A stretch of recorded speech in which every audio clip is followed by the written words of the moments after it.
मायरा, मायरा, क्या हुआ आपको? धीरे-धीरे सांस रोकिए। पानी। कुछ नहीं होगा आपको, मम्मा है ना, कुछ नहीं होगा, कुछ नहीं होगा। नाम से ब्रीथ करो मेरी बेबी। कुछ नहीं। Hello, life hospital. कोई काम से बोलो मेरी बेटी को सांस नहीं आ रही, फौरन डॉक्टर को भेजिए। अभिनव, मैं क्या हुआ? सब ठीक है ना? कुछ ठीक नहीं है। मायरा नाश्ता खा रही थी और अब अभिनव, होल्ड ऑन, मैं आ रहा हूं। एंटी एलर्जी इंजेक्शन देते हो प्लीज फटाफट लेके आइए, मेरी उसकी तबीयत मैं से पूछती हूँ।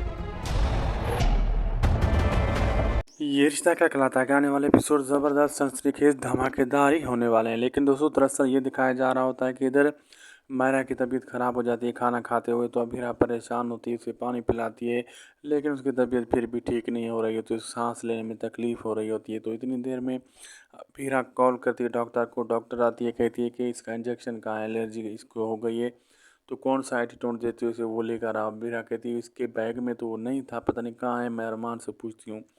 तो अरमान को कॉल करती है, अरमान कहता है मैं आ रहा हूँ, अभी आ रहा हूँ। तो अरमान वो इंजेक्शन लेकर आता है, तो अरमान अपने हाथों से इंजेक्शन लगाता है मायरा को।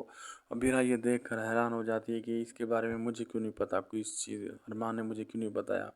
तो अब आगे देखना मज़ेदार होगा कि क्या इन दोनों के बीच होने वाला है। वीडियो अच्छी लगी तो लाइक शेयर सब्सक्राइब ज़रूर करिएगा हमारे यूट्यूब चैनल को। मिलते हैं आपसे एक अगली ज़बरदस्त धमाकेदार बेहतरीन और दिलचस्प वीडियोज़ में।